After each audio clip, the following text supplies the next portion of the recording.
So you'll remember that we met online for a morning back in September, seems so long ago now, where you reflected on your current digital practice, you looked at the Digital Schools Award criteria, you chose ones that you felt resonated with what you were doing currently, and then used that as a basis for setting yourself future leadership goals. So today we've got the pleasure of welcoming back Louise Foreman from Education Scotland to follow up on that initial session. And she's joined by her colleagues Brian Clark and Martin Coates. And the session in September was so good, I know that you'll want to get cracking with things today. So without any further ado, I'm going to pass over to Louise and Brian, who are going to be leading the workshop for us, and let you get started. Thank you. Oh, thank you. Thank you so much, Julie, and thank you for inviting us back to Aberdeenshire. It was such a great session. It was quite a long time ago now, so we probably will have to dig deep down into our brains and our memories to remind ourselves of some of the discussions that we had, and in particular that leadership focus and that goal that we had identified as part of evolving digital thinking. So I'm just going to do a little bit of a recap today on that session very, very briefly, because what we're going to be doing is actually Brian's going to be leading the bulk of this session to really begin to clarify what we mean by that leadership focus and that leadership goal. So we're going to be looking back on now what are we going to do next? Looking at that leadership goal again and that leadership focus, and possibly and probably refining that leadership goal and that focus and where we want that to take us with the system of our school and our school community. And as I said, we're going to be using a Clarify canvas that Brian's going to be speaking a lot more about, and it's just such a super tool, and we were using it over the past couple of days for looking at system leadership and really clarifying what we mean by system leadership, and also looking at a forum with regards to how we can clarify our thinking and our understanding of what we mean by that, and really taking that reform process forward. So again, looking back, we focused on those three fields of knowledge, reminding us all that we're all coming with our own knowledge within our schools and from our communities. We're also, already involved in research and inquiry, where we get our current knowledge from, and also what that new knowledge looks like. And that's really important to remember, that evolving circle of the three fields of knowledge, because again, from that session, you would have evolved your own thinking, and you're all coming to this session now with probably new and fresh ideas of what you've already been doing within your schools and across your communities. We spoke an awful lot about the technologies within Scotland, what that looked like across the UK and globally, particularly focusing on the sustainable destinations for our learners. So we also discussed what digital learning looks like, and particularly focusing on the features of highly effective digital learning and teaching practice, and that document that we shared with you, and also speaking an awful lot about the Digital Schools Award for Scotland, that framework and that criteria to be able to support you in that journey across your school as well. We spoke a lot about digital as well to support independence, self-regulated learners, that flipped classroom model. How are we using Glow to support those ideas? And again, that is something that comes up an awful lot when we're looking at the reform process and those big ideas of where do we move curriculum for excellence onto and next. And again, as I said, we spoke about those frameworks of evaluation. So before we move on to the meat of the bones of this session from Brian, the juicy bits, the exciting bits, what I want you to do is just within the chat facility now, is I want you to look back on that session and choose two topics which resonated or challenged your thinking from the EDT workshop. I'm just going to give you a couple of minutes, and I'm just going to flip over so I can see what is being said in the chat facility, because we really did have some great conversations that were going on. And I don't know, Julia, if you even want to come in here, if there was anything that really resonated with you from the session, anything you've taken away from the session? Well, we were focusing quite heavily on our CLPL offering to upskill teachers. I think for a lot of teachers, it's the confidence that they have with technology. There's a lot of people who maybe say, "Oh, I'm just not confident," or there's issues with Wi-Fi. We've got a lot of issues with Wi-Fi across Aberdeenshire as well, and that kind of puts people off using technology too. So we're just trying to upskill people and build up that confidence again. And we got a really nice message from one teacher after a session we did a couple of weeks ago, just saying thank you for the sessions that we've put on. She said she was a self-professed technophobe, and now she's got QR codes up in her class. She's been doing iMovies and so on, and I just think, well, that's what we're doing it for, you know. And it's little steps, isn't it? You don't have to change everything all at once. Just make these little changes, and it'll all come together. Absolutely. I'm not seeing anything in the chat facility, so I don't know if anybody even wants to just come in, maybe pop their hand up, or even just jot down, you know, even on your journal, on your notebook in front of you, what that leadership focus was, and possibly some of those steps that you've already taken. Has anyone even, you know, thought about engaging with the Digital Skills Award for Scotland, even if it is, you know, looking through the criteria, or getting, you know, staff within their school to look through that criteria and that framework and at what it means to them? It's maybe too early in the morning to ask questions. And maybe you'll need a strong cup of coffee. I certainly do. That's okay, Joanne. Thanks so much.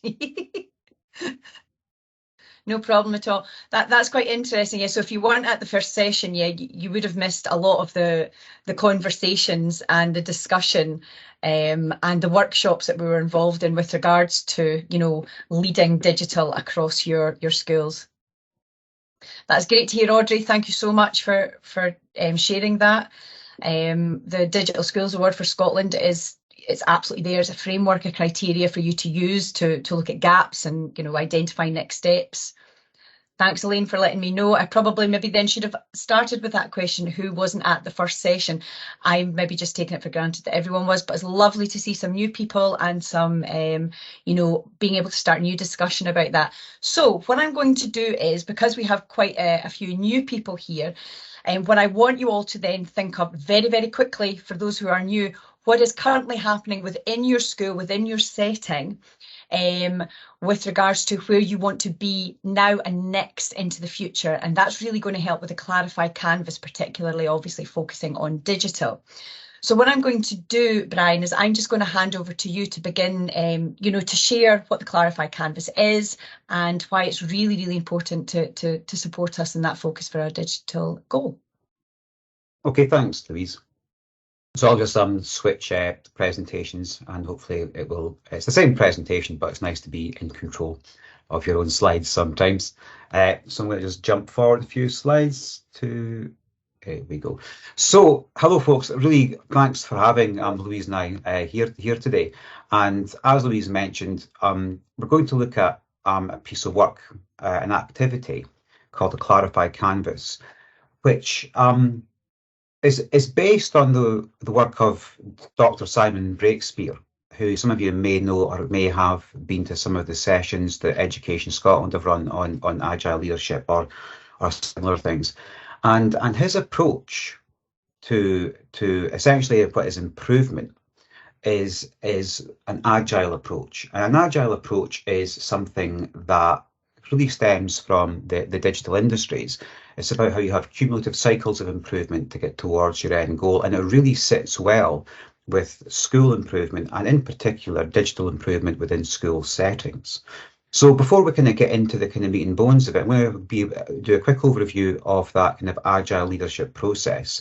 And then we'll go and have a look at some of the strategies and tools we can use to refine our thinking and plan out and monitor how we can take our digital journeys forward. So just in the chat, I've just put a sticky yes or a Y, or if you've been here. Have any of you been on any of the professional learning that Simon Breakspear has delivered over the past wee while with Education Scotland, or indeed with your local authority, perhaps? Have you? Nope. Okay. So I know there was a few things. Oh, brilliant. Okay, doke. So this might be. Oh, Barbara, thank you. Elaine, thank you. So some of this might be familiar to you, and indeed a lot of the strategies and things that we talk about within this agile leadership framework are things that aren't particularly new, but I would suggest the way they're packaged up, the way it makes you think, kind of refreshes your outlook on how you might carry out improvement. So I'm going to just do a couple of wee things first before we move into it, but that's, thank you for putting the feedback. And initially, what we want to think about is this, the idealized version of improvement. What we want to do is we want to plan what we're going to do, and then we implement it over the period of 6 months, a year, 2 years, 3 years, and then we evaluate it. And that's that. It's a bit like getting a big bag of Lego, and you got all the instructions and all the individual components are in numbered bags, and you literally follow through the process and we get a perfect outcome. It's simple, it's predictable, it's linear. That's what we think improvement, or we hope improvement, is like. However, realistically, I would bet my bottom dollar that every single one of us here has never been in a situation where that has actually happened. In reality, it's a bit more like this. It's all over the place. We start with aspirations and targets, and as we move forward, sometimes we have to redefine what those targets are. We've got to figure out what our aspirations should be. We're not quite clear on what our outcome's going to be or how we're going to measure it. The reality of improvement is it's a complex, messy, and really human business. And in schools, and certainly all the roles that I've been in schools, and even within my current setting in Education Scotland, we start with all these great intentions and we plan, and then as we begin to implement, things change. Our environment variables change, and it causes us to have to course correct and figure things out, and we lose motivation. It can be really, really, really complicated and frustrating. So the way that Simon Breakspear kind of frames this agile approach is to say, well, let's recognize that, and let's figure out strategies that kind of allow us to include all this uncertainty and perhaps the need for us to change direction and course correct. Let's try and predict what might get in our way in order so we can actually get to our kind of final destination. So, excuse me. What we need, as I say, is more of this kind of flexible approach, and that's what this agile approach is. And the way that it's framed within this agile leadership model is, again, something I'm pretty sure you've all seen variations of before, is this think, act, and monitor process. Really, let's have a think about what it is we're trying to do and why we're trying to do it. Then how we're actually going to get there, let's act upon it and figure out, are we actually on target to do what we want? And as we go through that cycle, once we've gone through that cycle, we then learn. We've learned an awful lot about what worked and what didn't work. And then we start the cycle again through this cumulative process over short periods, think, act, monitor. So over a space of time, what we have is this whole process of thinking about what we want to do, having precise and clear thinking, some strategies to act upon, and then to figure out, are we actually on track? And then we go through the process again. And then another 6 weeks later, we'll go through the process again, or another term later, we'll go through the process again. And these cumulative cycles of improvement allow us to try and stay a bit more on target. And if we need to kind of change direction or course correct, this framework allows us to do that. So that's the whole purpose of what we're trying to kind of help you do today, about kind of taking your digital vision, taking your kind of goal, and making sure, well, how do we actually get from your goal to your outcome? And hopefully this will be a few tools that can help you on that way. And again, a lot of it will not be new, but it might be framed just in a slightly different way to you. So has anyone seen or used this agile cumulative improvement cycle before? Have you seen this type of thing before? Again, you can just stick a yes in the chat if you have. It'd be good to know.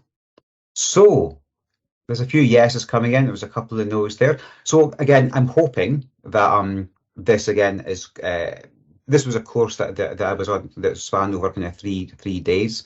So I'm hoping to kind of take the best bits of those 3 days and kind of give you the tools that we found most suitable for support and improvement with digital. So again, if you've seen it before, hopefully it just maybe resonates with you, or maybe brings back some of those ideas. And if you've not seen it before, perhaps it's something that this will help you take forward your digital leadership goals there. So within this whole session, we're going to look at 3 different practices. The first practice today is called clear thinking, about making sure we actually know why and what we're doing. The second and third sessions are responsive action and lean monitoring, which I think we're going to condense into one session next week. And I'll send over some supporting materials for you to have a look at should you need to. So just to kind of clarify what these different sections are, going around that cycle, the think, act, monitor. So the thinking is about actually for us clarifying exactly what we are trying to do, and that's what we're going to do today. The acting is about us making sure we are making progress towards our goal, and the monitoring is to make sure how do we know we're making an impact, and what tools can we use to kind of make sure we're keeping on top of things. So that's the three different sections that align with the three different practices. And as we go through that in our cumulative improvement cycle, the more we do it, the more we begin to know how to improve. So that kind of y-axis is the kind of your ability to know how well to do something. So that's kind of what we're aiming for. This is the model we're working within. And again, you take from this what you want and what you might need. Okay, let's jump on to this next one. So before we move on to the activity, which is to help us do clear thinking, during the seminar and workshop that I was at, Simon Breakspear talked about unproductive thinking modes, about things that get in the way when you're trying to improve something. So again, digital improvement, school improvement, whatever improvement you've been part of before, I certainly have been involved in a number of improvement projects at PT level, deputy level, Education Scotland, and I've been a victim of falling into at least one, if not more, or all of these unproductive thinking modes, things that get in the way of us trying to achieve what we want to achieve. And you can see them listed there, A, B, C, and D. So the pursuit of a large number of goals. You start off by saying, we're going to do all these things. And really, because the scope of what we're trying to do has been too big, we've not managed to get to the end, and it's been really challenging for us. We kind of sometimes jump upon, new ideas and go, that's brilliant, we're going to do that. And actually, we've not really thought about it, but we've committed to trying to do this, but it's kind of got in the way of us.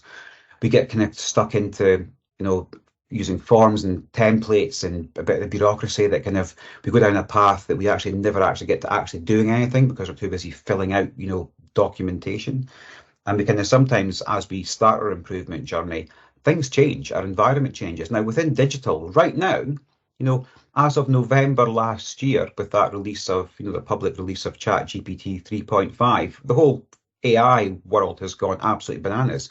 That is not something that many of us would have predicted, but that might have an impact on what we might be thinking about, how that might affect our digital strategies, our visions. It might not be, but it might. But those are things that sometimes happen, and it might cause us to rethink what it is we're trying to do. So again, before we just move on to our activity session today, A, B, C, and D, if you could just in the chat, if you've experienced any of these things in your any improvement journey you've done before, just put them in the chat. So A, B, C, or D, or A and C, D and A, or whatever. I'm just really quite keen to know if these are things that resonate with you on previous improvement journeys. All of them? Okay, so again, feel free to kind of keep putting things in. This is again, I suppose, the reason why this agile approach can be really useful for us, because it lets us kind of almost address all of these issues and allow us to focus on what's important. So the art of clear thinking, of making sure we know what we're trying to do, is based on 3 principles.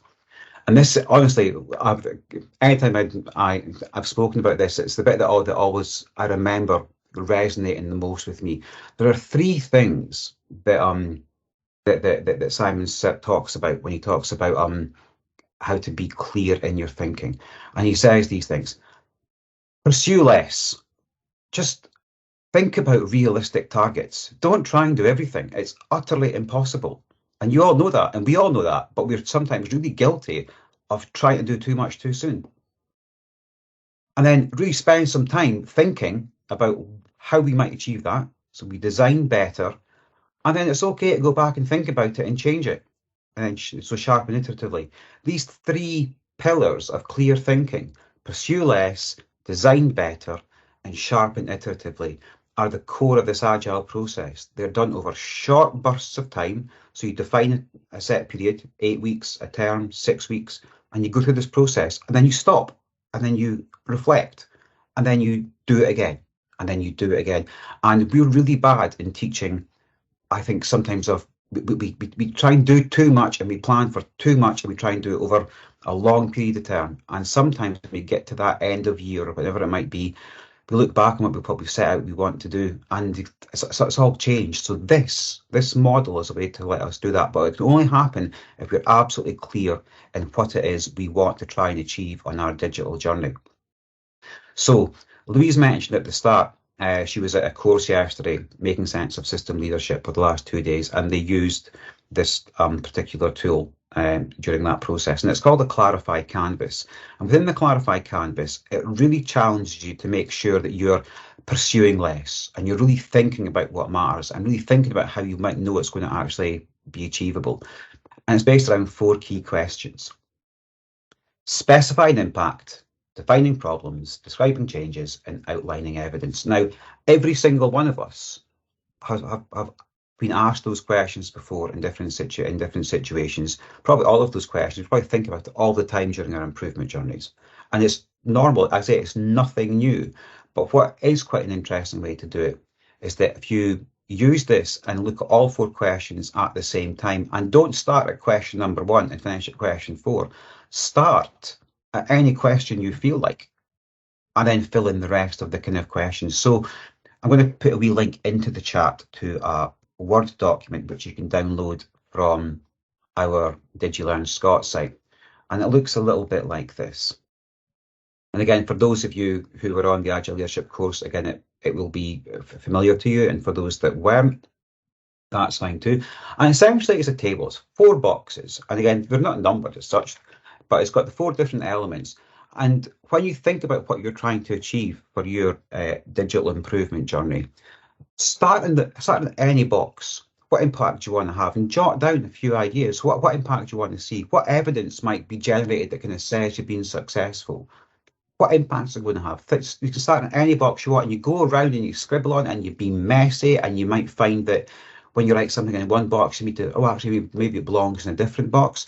But what we can be a bit guilty of sometimes is doing things like this. So you might say that, what change do we want to make? We want to say, well, actually, we don't give enough digital feedback. So what we're going to do is we're going to give more digital feedback, and the impact's going to be that teachers are giving more feedback, and then the pupils are getting more feedback, and then they're able to act upon their feedback in a more timely manner. We're really bad at doing things like that. We tend to write down very, broad terms in these boxes, and we aren't very refined in our thinking about, well, what actually will the impact be, and what will that look like? And so there are some key questions we can use to think about when we're filling out this form to help for us to expand our thoughts. And on the Word document, that if you've clicked on it to download, you'll see those little questions are in each box as well. But just to kind of go over what those questions are, I've got them on the slides here. So again, when we're thinking about impact, a few kind of, you don't have to answer each question, but they're kind of pointers for you to think about your own hopes for impact for your own digital improvement journey. So what is it you want to achieve? So whether it be, to be making sure that, all learners know how to access assistive technologies, or to make sure that all staff and learners are able to access all materials at all time, or whatever it might be, or to improve staff confidence with the cloud, or whatever target you've set, small target you've set yourself. What is actually the impact of that? And what do you want to achieve? And can you explain it simply? Can you articulate it? When we move into our defining the problem, again, what problem actually are you trying to solve? There's a big thing about service design in Scottish education, and indeed Scottish industry just now, but are we sure we understand the problem we're trying to solve? How we engage with the right people? Do we understand there is an issue and what the issue might be? And making sure that's clearly articulated is really important thing, because sometimes we can jump straight to a solution without thinking about what the actual problem is. So taking some time to think about the problem. And then when we look at our the changes we could do, so what are the actual actions we might take that might lead to an improvement? Do we have any evidence, or is there any other schools that we know have done something similar we can maybe learn from? If we know about that, we can pop those in there to kind of really clear our thinking. And then finally, we've got kind of, well, how do we know that we're going to be successful in our improvement journey. So you can do, we're actually writing statements that kind of say, well, at the end of this, I will know that we're going to be successful because all learners will be confident to use the assistive technologies. And when you walk into a class, you'll see a plethora of things happening, or whatever it might happen. It's difficult to give that example specifically for such a wide number of teachers, leaders here, because you've all got a different goal and a different vision. But those questions there to help you stimulate your thinking around about what it is you're really trying to achieve and how you might get there. So going back to this few slides about pursuing less, designing better, and sharpen it iteratively. The whole process of to go through this Clarify Canvas activity is for you to really refine. Well, actually, let's figure out what it is we actually want to try and do, and let's in the meantime ignore the things that are perhaps extraneous to our initial kind of target setting idea.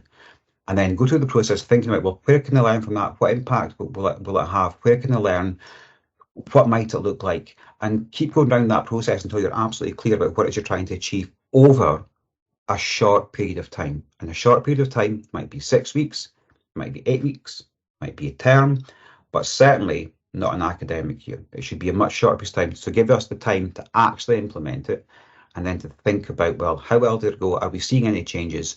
What can we do better next time? And then what now? What next? So, as I say, a lot of these ideas and questions, I'm absolutely positive you have seen before, and it's not new to you, but taking this time to be absolutely precise in our understanding of what it is we want to achieve will help us meet our final improvement targets. So, looking at the Clarify Canvas, this thing here. If you manage to download that, I think there's a few folk came in as I was speaking. I'm going to put the link back into the chat. Again, so from that website, you can download a Word document, a Clarify Canvas. And I think if we can just take maybe, I'm going to give you 10 minutes to have a look at that and just jot some ideas down about your leadership targets for your digital journey. What is it you're actually trying to do? And you might hopefully find that you can start reducing the number of things you want to try and achieve. So you're absolutely precise in trying to figure out what it is you want to do and what that might look like. So I'm going to give you about 10 minutes just now to try and take a quick one first pass at putting a few things in. You don't have to start in the top left box, start in any box you want. You might not get to put all the content, all text in all the boxes in the first time round, and that's fine as well. But it's good to start thinking about your leadership goal and your vision. You probably also want to do this later on with a group that you're working with in your school, whether it be, maybe you've got a group of digital champions, perhaps you've got a group of, within SLT that are looking at digital improvement. Perhaps you've got a group of digital leaders that are pupils that you might want to think about, well, ask them where it might go. So take a little bit of time, just put a few thoughts down to begin with about what it is you might want to see for your digital journey. Sorry, I'm just trying to read at the same time. So I'm going to give you 10 minutes. Now 10:02, so about 10:12, we're going to kind of come back and we share about kind of how we got on. Now, previously I've done this on things like a Jamboard, but because we had a big number of people coming today, I didn't want to create multiple Jamboards. You only get 16 pages at the same time. So just feel free to download it. Just scribble down, even if you've got a bit of paper, actually, you can just scribble on a bit of paper and draw that box. You might find it actually quicker and easier to do that, but that's the template that's there. I'm going to stop talking. Louise, do you want to pop in and have any reflections on your activity? Song. Oh no. Did you want to share any reflections on your activity yesterday when you were doing this? It was just the fact that, with the Clarify Canvas could be used so broadly with any ideas that you're really wanting to take forward. And as I said, we were looking at some of the reform documentation as well, which are really big think pieces that we have to, obviously all take forward, and just using the Clarify Canvas within our own situations, within our own settings and within our own context really helped to shape that thinking. Again, as Brian has said, this is your time to really think about that leadership focus, that leadership goal. And what we found, for example, some head teachers have said, that leadership goal and focus will be to embed digital across the curriculum. Now, that is an amazing vision, because obviously that's where we want to get to. We want it to be transparent across the curriculum. However, that could be a very unmanageable goal for so many people, and it's only through using something like something like the Clarify Canvas, to be able to refine what that might look like. And then often people go, oh, wait a minute, actually, that's too big. We need to refine that further and further. And so, for example, I was working with a local authority recently who, again, had that big ideal, that big vision. And they went back and said, we just want to focus on additional support needs and what that looks like, and what are the problems we're trying to solve with regards to, well, actually, it was all about networking and bringing those people together to work together to focus on that solution. And then, that led them on to how we're then going to evaluate it. So that really meaningful and so simple. I know it's just, we don't often take the time to really sit and do this bit. So anyway, I'm going to stop talking. So at 10:12, we'll come back and hopefully get a few of your thoughts about kind of some of the things that have popped up. Okay, so I'm going to stop talking. I'll keep my camera and things on. If you want to come and speak, stick your camera on, that's absolutely fine. But this is another 8 minutes for you guys to jot a few things down. Folks, it's just at 10 past. I think we'll kind of have a wee kind of recap here and just see how we're getting on. Could I just ask if anyone has taken what they thought their leadership goal might be and managed to reduce, or think about, actually, yes, I need to reduce the size of what I'm trying to do. And if you want to just give me, stick your hand up or come in with your voice to let us know what you were maybe trying to achieve or wanting to achieve, and actually just now you're thinking, that's a bit big, but what we might try and do is this. If anyone wants to come in and share that with us, that would be fantastic. I know it's only been kind of 8 or 10 minutes.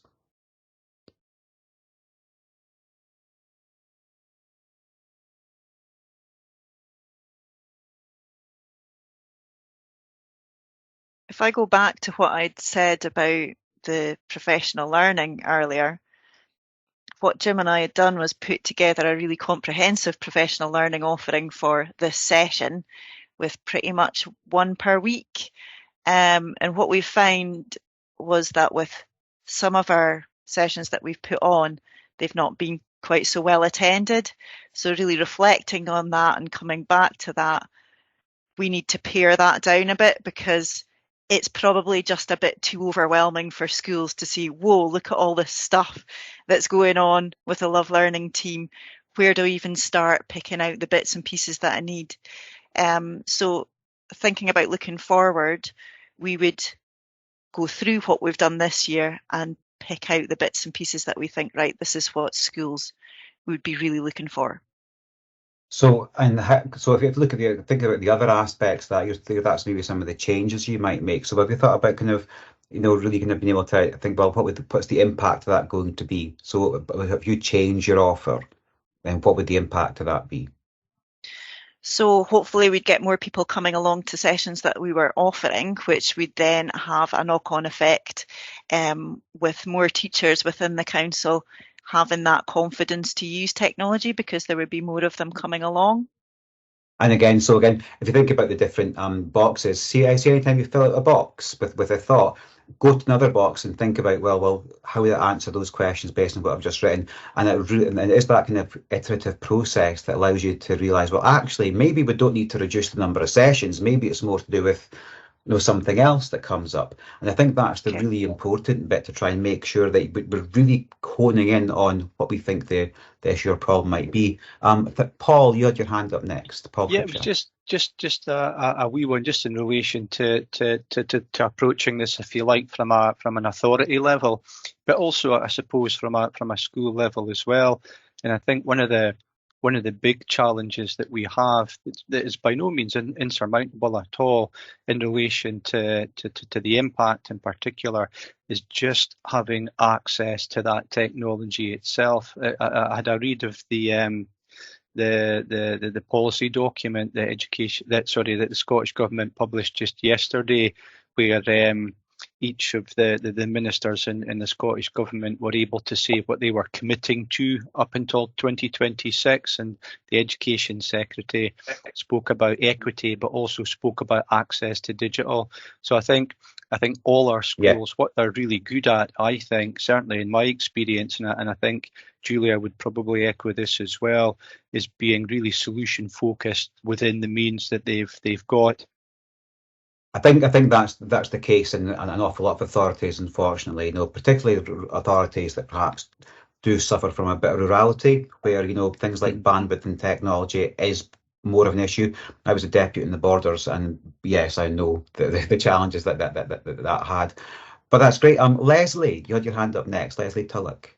Yeah, thank you. I just wanted to sort of come back to what Louise was saying. Julia was saying about the offer for Aberdeenshire. I think when a few of my staff have attended some of the programmes this year, but what it's actually done is highlighted for us that digital journey. But last year we were already in that sort of throw of improvement plans, and so it's almost it's raised the awareness, which allows us to take it forward. So I would almost plead to sort of Aberdeenshire, don't maybe change your offer, but as more and more people come on board with it and realise what offer is there, it allows us to sort of reflect on the improvement plan, reevaluate where we're at, and then take it forward. Because I've had to ask my staff, and several of them have done it in their own sort of CPD this year, because it wasn't on the improvement plan. Now we're looking at taking it forward on the improvement plan. So to have that offer again would be really, really valuable. But it is about that sort of review of planning, like you've already spoken about. So thank you. Well, that's, I'm sure Julia and her colleagues will be delighted to hear that it's been so welcomed. That's great. Absolutely delighted. Thank you, Leslie. Indeed. So it's always great to hear that. I mean, because we would do the same at DigiLearn Scotland. Sometimes we put on professional learning and we find that, hardly anyone turns up, and it can be a bit deflating. So we've got to really think and reflect about what it is that we try and offer. So it's coming, that's about kind of 10:20 now. Does anyone want to share anything that they have thought about their digital improvement journey and think, well, what is it I'm going to change? So Julia mentioned about thinking about how they offer and what they offer things, but within your school context, has anyone kind of thought about, well, actually, let's just focus on this one particular thing?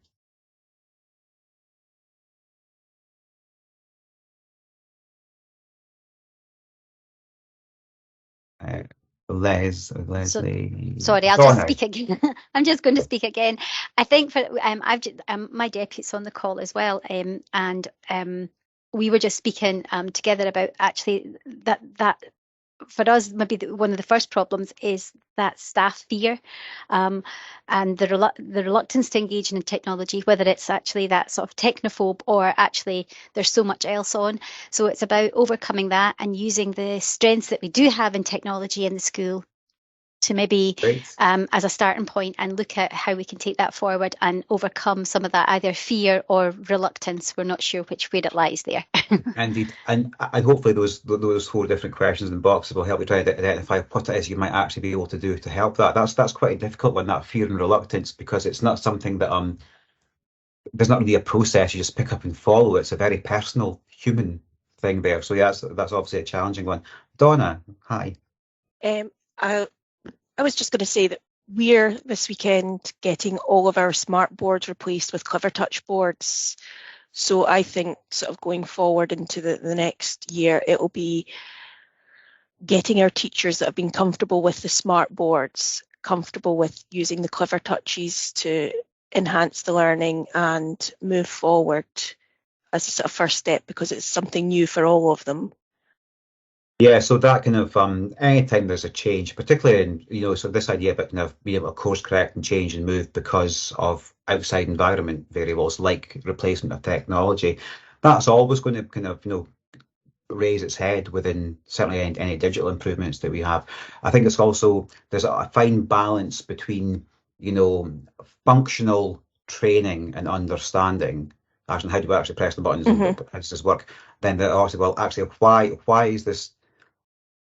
Why does this make learning and teaching better, and where does the pedagogy sit? And I think that, but the more conversations we have around about technology, half the time we can veer towards pedagogy and learning and teaching, the technology just sits in the background, because we think to ourselves, well, actually, we can learn to use the technology. Let's ensure our learning and teaching is as high quality as possible. So kind of getting that kind of symbiotic relationship between functional skill building and pedagogical practice is always something we find quite.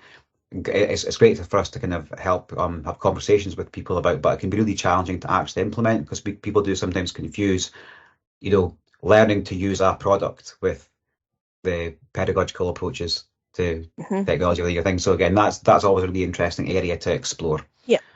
I thought someone else's hand up there. Brian. Hiya. It was just really on the follow-up of Donna and Leslie's comments as well. So like for us as a school, we went through our Digital School Award, and we've got our cyber one as well. So for us, it's really evaluating like what does that mean for us now? Because we got that a few years ago now. So we've obviously moved on, new staff's come in as well. So we're in a fortunate position where a lot of our staff, do want to be digitally minded? They do want to, I suppose, use it as best as possible. And it was just going back to that point about, overcoming the fear of using something new and not being afraid to try new things. But for us, I think it's, when you find a suitable platform and then, through DPIAs or whatever, it suddenly gets taken away. And, I think it's probably a national sort of bugbear of a lot of teachers out there.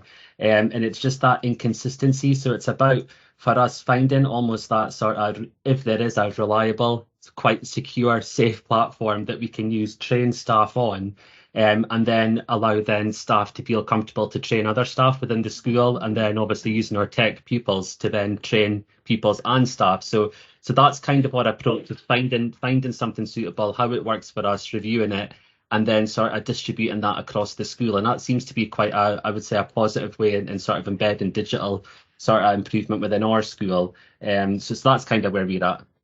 Indeed, I think that's that type of approach is finding the thing that works for you. And again, sometimes being driven by the technology can get you kind of stuck in a little loop. It can be do that kind of thing. You can have, everyone's using this, let's go and jump on and use that, and you find that actually it's not really doing what you want it to do. Yeah. Your approach there seems to be a bit more kind of research focused, as in let's investigate and try, which probably sits in with that kind of clarify canvas type model to really figure out what it is you want to do. I think that's quite interesting. Louise, do you want to come in?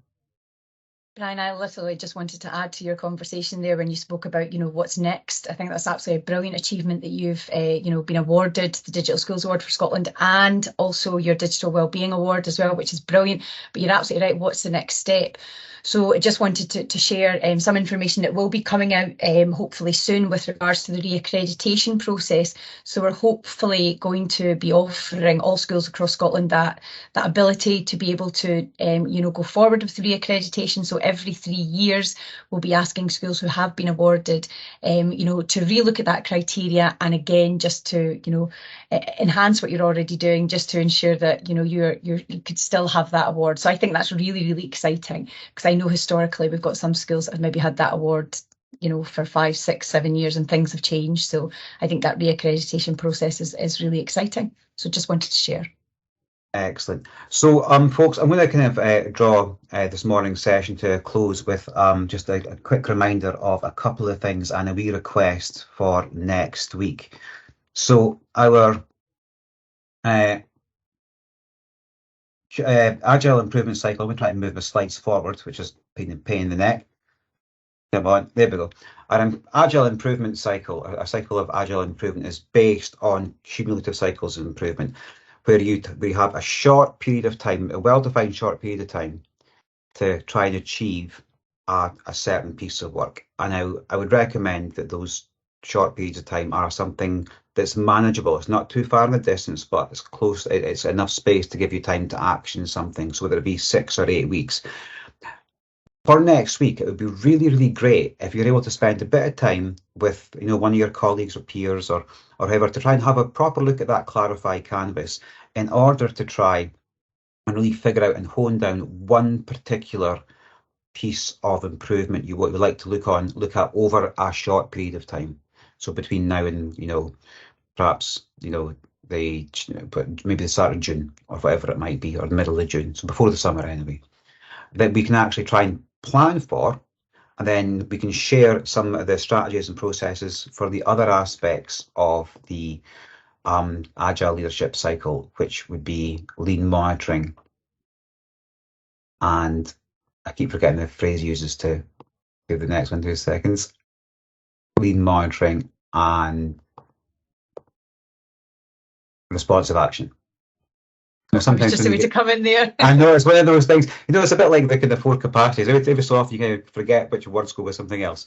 So today's session was all about doing this first part of clear thinking to really try and refine and hone what it is and why, how we might measure it, what it is we're trying to do with our digital improvement, and be small. Do not think about let's change everything. Let's have our whole school culture being digitally enabled.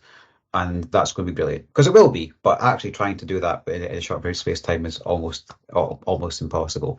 Once you're able to identify a specific and refined leadership goal through clear thinking, we can look at strategies and tools we can use for responsive action and lean monitoring, as in how do you actually go about and do that, and then how do we know for how well we've done that. And again, some tools and strategies that I'm sure you've seen before, but perhaps just framed slightly differently. And next week we'll go over those 2 other areas, responsive action and lean monitoring. And hopefully that will allow you to take some action on one part of your leadership vision for digital, run it through, and then at the end of the cycle, perhaps we can meet together in the middle of June and see, well, how did it go? I mean, did it work for you? What might be your next things that you might want to take forward? What's the next cycle going to look like, and what you're going to target there? Perhaps we can do that, because if anything, agile leadership is more about a mindset change as opposed to anything else. Instead of starting August, end in June, it's short periods of time, multiple times over and over again. And I think that's, for me, the key of things. So one request for next week, if you could spend a bit of time thinking about your leadership vision, leadership goal, using the Clarify Canvas to really kind of hone that down. It will give us a bit of context to do the next few stages of this agile development process. So I'm going to stop talking there. Not next week, Brian. Really. So what's that? Sorry, it's not next week. It's the 4th of May. Is that the 4th of May? Right, perfect. The 4th of May then. Well, so for the 4th of May, then not next week. Yep. So I'm going to stop talking there. Happy to hang on if anyone wants to kind of have a conversation about anything. That's fine. But really, thank you for listening, and I hope that was of some interest and use to some of you. And for those of you who've been part of Simon Breakspeare's workshops before, I was a poor impression of his delivery. So, but thank you for listening. Perfect. Thank you so much, Brian and Louise. That's such a fantastic workshop again this morning. And we'll all have been guilty of having planned far too much across the board. You find that at the start of your improvement planning cycle, and you're all enthusiastic and optimistic. And then actually when you start to come to do it, you have to tweak things and change things and streamline it a bit more. So there's lots and lots of things to think about in preparation for the next workshop. I have sent out invites for 2 more workshops, but as Brian mentioned earlier, they will be bundled together to give you back some time. So this next workshop will take place in 2 weeks' time, online on the 4th of May, same time, 9:30, and will last for an hour. If you need those meeting details sent again, please don't hesitate to email me and I'll get those sent over to you. I'll get the recordings for both this session and the last one sent over to everybody again by the end of this week. And I noticed there had been a few bits and pieces about boards and things. So if anybody wants information about boards, just get in touch again. We have got a Smart Roadshow that's coming up towards the end of May. They're going to be showing off some of their new boards. So if people are interested in seeing that, they can do. We can also put you in touch with Clever Touch as well and give you some information about funding. So thank you again for your time this morning. I don't know, Paul, if you want to add anything to what I've said. No, just to echo that, Julia, and to say thanks to all the colleagues who have attended this morning, because I know how very busy you are. So taking an hour outside your school day is hugely appreciated. But the fact that folk are so committed to digital technologies and making sure that we're working towards using that to enhance learning, teaching in our schools, absolutely brilliant. So thanks very much for your time.